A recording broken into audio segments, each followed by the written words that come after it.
Good morning plus two class. आज हम हमारा सेकंड चैप्टर राजा किसान और नगर जो हमारा चल रहा है उसको कंटिन्यू करेंगे बेटे। देखिए ध्यान से इसको। जो हमारा इसमें जैसे हमारा चैप्टर राजा किसान और नगर, हमारा राजा किसान और ये टॉपिक तो हमारे हो चुके हैं। अब हम पढ़ेंगे आगे नगर के बारे में कि नगरों की व्यवस्था कैसी थी, वहाँ पर नगर कैसे थे, नगरों में किस किस प्रकार के वर्ग के लोग रहते थे, उनकी आर्थिक व्यवस्था कैसी थी, आर्थिक स्थिति कैसी थी। नगर के बारे में हमें पढ़ना है अब इसमें। तो देखिए जैसे जो नगर थे उस टाइम के, वो उपमहाद्वीप जो है हमारा, उसके विभिन्न क्षेत्रों में नगरों का विकास हुआ। इनमें से जो ज़्यादातर नगर थे वो महाजनपदों की राजधानियां थी। महाजनपद हमने पीछे पढ़ा था, महाजनपद जहाँ पर घनी जनसंख्या का निवास होता है उसे महाजनपद कहते हैं। और जो ज़्यादातर नगर थे वो कहाँ कहाँ पे बसे हुए थे, जैसे कि संचार मार्गों के किनारे बसे हुए थे, नदी मार्गों के किनारे बसे हुए थे, भूतल मार्गों के किनारे भी बसे हुए थे और समुद्र के किनारे भी बसे हुए थे बहुत सारे नगर। और समुद्रों के किनारे जो बसे हुए थे उनका कारण क्या था कि जैसे वो वहाँ से उनको व्यापार करना बड़ा आसान हो जाता था। तो मथुरा जैसे शहर थे जो वो इसलिए विकसित हुए थे क्योंकि वहाँ पर जैसे व्यावसायिक, सांस्कृतिक और राजनीतिक गतिविधियाँ जो थी वो बहुत ज़्यादा होती थी। तो इस प्रकार जो नगर थे वो अलग अलग क्षेत्रों में किस किस कारणों से बसे हुए थे। अब है हमारा नेक्स्ट पॉइंट नगरीय जनसंख्या। नगरों की जो जनसंख्या थी वो किस किस प्रकार की थी। तो पहला तो आता है कि संभ्रांत वर्ग और शिल्पकार। संभ्रांत वर्ग का मतलब क्या है कि जो हाई फाई लोग थे, यानी कि काफी संपन्न लोग थे, और शिल्पकार जो शिल्पकारी का कार्य करते थे। अब जैसे जो शासक वर्ग यानी कि संपन्न लोग थे, जो राजे महाराजा थे, वो तो किलेबंद नगरों में रहते थे। और किलेबंद नगरों में रहते थे क्योंकि वो राजा थे, शासक थे, उनका पूरे नगर पर कंट्रोल होता था, नियंत्रण रहता था। और जैसे वहाँ पर कुछ खुदाई करने पर कुछ अवशेष मिले हैं, पूरा अवशेष जिनको कहा जाता है। इनमें काफ़ी अच्छी श्रेणी के यानी अच्छी क्वालिटी के मिट्टी के कटोरे और थालियाँ मिली हैं जिन पर चमकदार कलई चढ़ी है। और जो चमकदार कलई चढ़ी है उन्हें कहा जाता है उत्तरी कृष्ण मार्जित पात्र। ये याद रखिए आप, उत्तरी कृष्ण मार्जित पात्र कहा जाता है इन्हें। और जो ये लोग जैसे अमीर लोग थे वो इनका उपयोग करते होंगे क्योंकि इतने जो महंगे पात्र होते थे, अमीर लोग ही इनको प्रयोग कर सकते थे। साथ ही जैसे सोना, चांदी, शीशा, इस तरह के पदार्थ जो हैं वो भी वहाँ पर काफ़ी मिले हैं खुदाई करने पर। अब जैसे छोटे दानात्मक अभिलेख भी प्राप्त हुए हैं वहाँ पर खुदाई करने से। दानात्मक का मतलब दान प्लस आत्मक, यानी कि दान देते समय जैसे जब दान दिया जाता है तो वो अभिलेख भी मिले हैं दान को देते हुए, यानी उस दानात्मक जो अभिलेख है उसके ऊपर दान देने वाले का नाम और वो क्या काम करता है, क्या बिजनेस उसका है, क्या व्यवसाय है, उसका उल्लेख मिला है उसमें। इनमें जैसे ये जो दानात्मक अभिलेख मिले हैं ना, इसमें उस टाइम जो नगरों में लोग रहते थे जैसे धोबी, कुम्हार, ये सब इनके बारे में भी मिला है। और कभी कभी उत्पादक और व्यापारियों के संघ का भी उल्लेख मिला है। इन्हें श्रेणी कहा गया है। ये आप ध्यान रखोगे कि श्रेणी वर्ग में कौन कौन से लोग आते हैं, उत्पादक और व्यापारी। ठीक है बेटे। अब हमारा है 6.3 पॉइंट। देखिए उपमहाद्वीप और उसके बाहर का व्यापार, यानी जैसे ये लोग जो थे केवल अपने ही क्षेत्र में व्यापार नहीं करते थे बल्कि महाद्वीप के बाहर भी व्यापार करना इन्होंने शुरू कर दिया था। वो किस वजह से हुआ?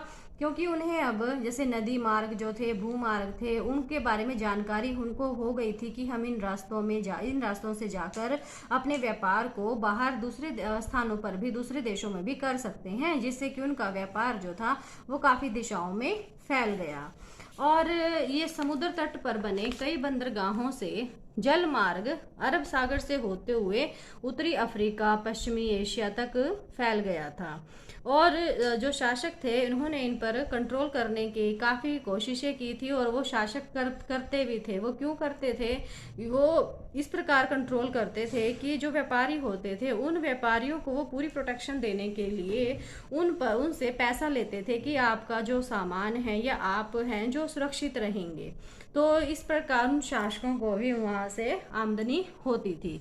अब बात आती है कि जो व्यापारी थे वो उनमें पैदल भी थे जो फेरी लगाने का काम करते थे, बैलगाड़ी से भी, इस प्रकार कई प्रकार के व्यापारी होते थे।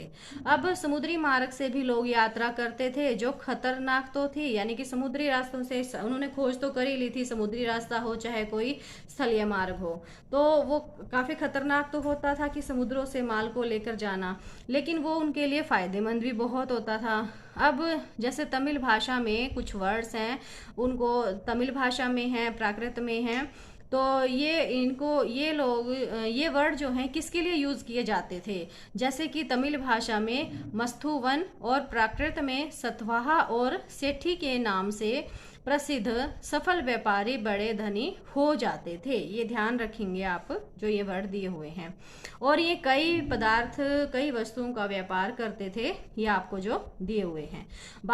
अब बात है सिक्के और राजा कि किस प्रकार के सिक्कों का प्रचलन उस समय था, और जो राजा थे वो किस प्रकार इनका यूज़ करते थे।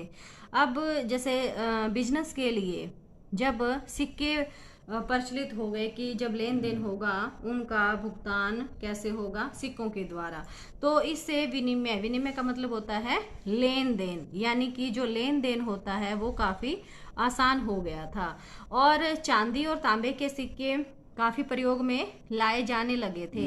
ये ऐसे प्रमाण हमें जब खुदाई की गई है तो वहाँ से हमें इनके बारे में पता चला है। और जो ये सिक्के हैं मौर्य वंश जैसे राजवंशों के प्रतीकों से मिलाकर पहचान करने की कोशिश की गई, तो पता चला कि इन सिक्कों को राजाओं ने जारी किया था, यानी राजा ही ये सिक्के इशू करते थे, इनको जारी करते थे। और जैसे जो ये शासकों की पत्थर की मूर्ति जो बनाई होती थी, प्रतिमा और नाम के साथ, सबसे पहले सिक्के किसने यूज किए थे, किसने जारी किए थे? हिंद यूनानी शासकों ने। ये ध्यान रखिए कि सबसे पहले इनका प्रचलन प्रतिमाओं के साथ किसने शुरू किया था? हिंद यूनानी शासकों ने। और जो सोने का सिक्का, अभी तक हमने पढ़ा चांदी और तांबे के सिक्के के बारे में, अब हम पढ़ रहे हैं कि सोने का सिक्का किसने शुरू किया था? सोने के सिक्कों का प्रचलन किसने प्रारंभ किया था? कुषाण राजाओं ने। किसने किया था? कुषाण राजाओं ने सबसे पहले सोने के सिक्के प्रचलित किए थे। और जो ये सिक्के थे, ये सिक्के रोमन जो सम्राट थे उन्होंने जो सिक्के जारी किए थे रोमन सम्राटों ने, उनके सिक्कों के वजन और आकार के बराबर ही ये सोने के सिक्के बनाए गए थे। और सोने के सिक्के का जो प्रयोग है उसके काफ़ी संकेत मिलते हैं कि बहुमूल्य वस्तुओं और भारी मात्रा में वस्तुओं का विनिमय किया जाता था। तो इस प्रकार हम कह सकते हैं कि जो सोने के सिक्के हैं वो इशू किए गए थे, किसके द्वारा? कुषाण राजाओं के द्वारा। और ये सिक्के रोमन सम्राटों के द्वारा जो सिक्के इशू किए गए थे वो उनके ही आकार के थे, उन्हीं की शेप के थे और उन्हीं के वजन के बराबर थे। अब बात आती है पंजाब और हरियाणा की। पंजाब और हरियाणा जैसे क्षेत्रों के जो योद्धे कबायली गणराज्य थे, उन्होंने भी योद्धे कबायली गणराज्यों ने भी सिक्के जारी किए थे उन्होंने भी। और योद्धे शासकों द्वारा तांबे के सिक्के जो जारी, उनके द्वारा तांबे के सिक्के इशू किए गए थे जो काफ़ी संख्या में मिले हैं। और सोने के भव्य सिक्कों में से जो काफ़ी अट्रैक्टिव जो सिक्के थे उनमें से कुछ सिक्के जो हैं गुप्त शासकों ने जारी किए थे, यानी कि गुप्त वंश जो था उसके शासकों ने भी जारी किए थे। और इन्होंने जो सिक्के इशू किए थे ना गुप्त शासकों ने, उनमें जो सोना प्रयोग किया गया था वो बड़ी हाई क्वालिटी का था। और इन सिक्कों को प्रचलन में, सोने के सिक्के प्रचलन में आने से विदेशों से व्यापार करना बहुत ही आसान हो गया था। और जब 6वीं शताब्दी शुरू हुई तो इसमें सोने के सिक्के जो थे वो मिलने कम हो गए थे।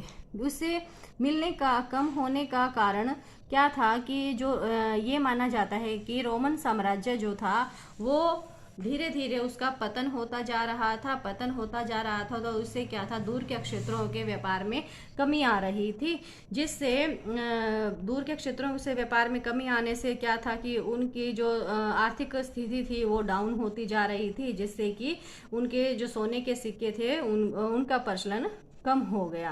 अब इसके बारे में किसी इतिहासकार कोई कुछ कहता है और कोई कुछ कहता है।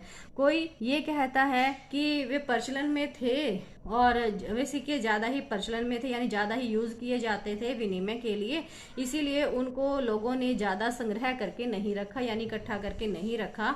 इसीलिए ये प्रमाण मिले हैं कि 6वीं शताब्दी में सोने के सिक्के जो थे वे मिलने कम हो गए। अब है अभिलेखों का अर्थ कैसे निकाला जाता है। अभिलेख तो हमें मिलते हैं, लेकिन उनका अर्थ किस प्रकार निकाला जाता है ये हम देखेंगे। अब रिकॉर्ड तो हमें बहुत सारे मिले हैं। ब्राह्मी लिपि का अध्ययन पहले है, हमारे पास 2 लिपियां हैं, ब्राह्मी लिपि और खरोष्ठी लिपि। अब ब्राह्मी लिपि को सबसे प्राचीन लिपि माना जाता है, बिल्कुल सबसे प्राचीन लिपि अगर आपसे पूछा जाए तो वो कौन सी है, ब्राह्मी लिपि। अब ब्राह्मी लिपि का प्रयोग अशोक के अभिलेखों में किया गया है। सबसे ज़्यादा कहाँ पे है, अशोक के अभिलेखों में। आरंभिक अभिलेखों का अध्ययन करने वाले जो विद्वान हैं उन्होंने कई बार ये अनुमान लगाया है कि ये संस्कृत में लिखे हैं, जबकि जो प्राचीनतम अभिलेख थे वो एक्चुअली में थे प्राकृत भाषा में थे। और जो जेम्स प्रिंसेप थे उन्होंने अशोककालीन ब्राह्मी लिपि का 1838 ईस्वी में अर्थ निकाल लिया। अब खरोष्ठी लिपि को कैसे पढ़ा गया, खरोष्ठी लिपि के बारे में। खरोष्ठी लिपि जो थी वो हिंद यूनानी राजाओं द्वारा बनवाए गए सिक्कों से जानकारी हासिल करने में हमें इसमें आसानी हुई है, क्योंकि खरोष्ठी लिपि में लिखे गए थे। इन सिक्कों में राजाओं के नाम यूनानी और खरोष्ठी में लिखे गए हैं। यूनानी भाषा पढ़ने वाले यूरोपीय विद्वानों ने अक्षरों का मेल किया, यानी कि उन्होंने क्या किया कि यूनानी भाषा जो पढ़ने वाले यूरोपीय विद्वान थे उन्होंने अक्षरों को आपस में मैच किया कि ये अक्षर एक दूसरे से मैच करते हैं या नहीं करते हैं। हम इसके लिए एग्जाम्पल ले सकते हैं कि दोनों लिपियों में अपोलो डॉट्स का नाम लिखने में एक ही प्रतीक यूज किया गया, यानी एक ही सिंबल को यूज किया गया, जैसे कि या दोनों ही लिपियों के बारे में जब हम अगर इसके बारे में हम जानकारी प्राप्त करते हैं, खोज छानबीन करते हैं, तो प्रिंसेप ने खरोष्ठी में लिखे अभिलेखों की भाषा की पहचान प्राकृत के रूप में की थी। यानी खरोष्ठी में लिखे जो अभिलेख थे उनकी पहचान उसने, यानी कि उसने क्या बताया प्रिंसेप ने कि ये प्राकृत भाषा में है, जिससे कि वो अभिलेख उसको पढ़ना बहुत ही आसान हो गया। अब है अभिलेखों से प्राप्त ऐतिहासिक साक्ष्य, यानी अभिलेखों में जो जानकारियां हमें मिली हैं उनसे हमें इतिहास के बारे में क्या क्या प्रमाण मिले हैं। अब जैसे आपको ये स्रोत 10 दिया हुआ है, इसमें राजा के आदेश के बारे में दिया हुआ है, इसको आप पढ़ेंगे तो हमें इसमें कुछ डायरेक्ट हमें कुछ नहीं बताया गया है, लेकिन ये राजा का आदेश है तो हम इसमें लिखी हुई बातों से हम आइडिया लगा सकते हैं कि इसमें किसके बारे में लिखा हुआ है। देखो इसमें अशोक द्वारा अपनाई गई उपाधियों का प्रयोग किया गया है। जैसे अशोक के लिए जो वर्ड यूज किए जाते थे, सम्राट अशोक के लिए, जैसे कि देवानाम प्रिय। देवानाम प्रिय का मतलब क्या है, देवताओं का प्रिय। और प्रियदर्शी, हम पहले भी पीछे इसको डिस्कस कर चुके हैं। प्रियदर्शी का मतलब क्या होता है, जो देखने में सुंदर है। तो ये हमें कहाँ कहाँ वर्ड यूज किए हुए मिले हैं कि जो अशोक के द्वारा लिखे गए हैं, लेकिन जैसे ये स्रोत 10 है इसमें अशोक का कहीं जिक्र नहीं किया गया है, लेकिन जो ये वर्ड यूज किए गए हैं इससे हमें पता चल रहा है कि इसमें अशोक के बारे में लिखा गया है। तो इस तरह हम इसके बारे में अनुमान लगा सकते हैं और इसको पढ़ के ये हम इस कंक्लूजन पे पहुंचे कि ये अभिलेख एक ही शासक ने बनवाया था, यानी कि सम्राट अशोक ने। अशोक ने अपने जो अभिलेख हैं उनमें यह भी लिखा है कि उनसे पहले के जो शासक थे ना, उन्होंने अपने राज्य की रिपोर्ट को इकट्ठा करने की कोई व्यवस्था नहीं की हुई थी। तो हमें इसके बारे में पता है कि इस प्रकार की बातें कौन बोलता था, सम्राट अशोक। तो हम ये अभिलेख पढ़कर इस बात का आइडिया लगा सकते हैं कि ये राजा अशोक के द्वारा लिखा गया है ये सब कुछ। और जो हमारे अभिलेख हैं उनसे हमें उनको हमें बड़े ध्यान से पढ़ना पड़ता है कि जैसे कुछ जो वर्ड हैं ब्रैकेट में भी लिखे हुए होते हैं। ब्रैकेट में लिखे हुए वर्ड जैसे यहाँ पे लिखा है कि लेकिन मैंने निम्नलिखित की है, क्या की है ये हमें पढ़ना पड़ेगा कि व्यवस्था की है। निम्नलिखित यानी जो सम्राट अशोक है वो क्या कहना चाह रहे हैं कि मैंने ये व्यवस्थाएं की हैं, जो सी ये नीचे लिखी हुई हैं, लोगों के समाचार हम तक पति वेदक सदैव पहुंचाएं, इस तरह की व्यवस्थाएं ये इसने की थी। तो ये वाक्यों के अर्थ स्पष्ट करने के लिए ऐसा करते हैं कि ताकि जो पाठक है उसको किसी प्रकार की कोई दिक्कत ना आए। तो जो लिखने वाला है उसको बड़े ध्यान से सारी चीज़ें लिखनी पड़ती हैं कि कहीं इसका जो मेन मीनिंग है वो ही इसका चेंज ना हो जाए। और इतिहासकारों को और भी काफ़ी परीक्षण करने पड़ते हैं, जैसे कि राजा के आदेश यातायात मार्गों के किनारों और यातायात मार्गों किनारों यानी कि जहाँ पर लोगों का ज़्यादा आना जाना होता है और नगरों के पास प्राकृतिक पत्थरों पर उत्कीर्ण थे, यानी कि वहाँ पर पत्थरों पर खुदाई करके उनके आदेशों को लिखा गया था। क्यों लिखा गया था? ताकि वहाँ से आने जाने वाले लोग उनको पढ़ सके। अब क्वेश्चन ये राइज होता है कि क्या वो लोग इतने पढ़े लिखे थे कि उनको वहाँ रुक कर वो पढ़ पाते? लेकिन हमें पता है कि एक्चुअली वहाँ पर ज़्यादा लोग पढ़े लिखे नहीं थे। अब जो है अब इन समस्याओं के प्रमाण हमें अशोक के अभिलेख में मिलते हैं कि क्या राजा के आदेशों का पालन किया जाता था, और इन प्रश्नों के उत्तर जो है हमें मिलना बहुत ही मुश्किल है। अब है अभिलेख साक्ष्य की सीमा, कि जो अभिलेख बनाए गए थे उनकी सीमाएं क्या थी। सीमाओं का मतलब क्या है कि उनमें क्या क्या कमियां थी। जो रिकॉर्ड थे, अभिलेख थे, कमियां क्या क्या थी कि जो अभिलेख थे उनके शब्दों के वास्तविक अर्थ जो होते थे, यानी कि जो अभिलेख तो लिखे हुए हैं हम पढ़ लेते हैं उनको, लेकिन एक्चुअली में उनका मीनिंग क्या है वो हमें नहीं समझ में आता। तो वो उनका मीनिंग जो होता है वो किसी विशेष स्थान या समय से रिलेटेड होता है। अब हमें उसके बारे में जानकारी होनी चाहिए कि वो विशेष स्थान और समय कौन सा है। तो हमारे सामने ये भी समस्या आती है। और एक समस्या क्या आती है कि जो हमें हजारों अभिलेख मिले हैं खुदाई करने पर इसके पुरातत्वविदों को, तो सभी का एक ही अर्थ कैसे नहीं निकाल सकते हम, किस तरह से हम अनुवाद करें इनका। तो अब हजारों मिले हैं, लेकिन कुछ अभिलेख ऐसे भी हो सकते हैं कि बहुत सारे अभिलेख जो कि पुरातत्वविदों को खुदाई करने पर ना मिले हों और कुछ बचे ही ना हो। तो जो हमारे पास अभिलेख हैं वो उन कुल अभिलेखों का केवल अंश मात्र है, बिल्कुल नाम मात्र ही है। हम ये नहीं कह सकते कि हमें सारे अभिलेख जो उस टाइम थे वो हमें प्राप्त हो चुके हैं। अब एक समस्या ये आती है कि जो अभिलेख हमें मिले हैं उनके ऊपर जो राजनीतिक और आर्थिक रूप से महत्वपूर्ण बातें होती थी उन्हीं को लिखा गया होगा, क्योंकि सारी बातें तो उनमें लिखी नहीं जा सकती। और जैसे कि जो सामान्य दैनिक जीवन था लोगों का, और जो बिल्कुल गरीब लोग थे या साधारण जीवन जीने वाले लोग थे, उनके बारे में कुछ भी हमें इनमें लिखा हुआ नहीं मिलता है।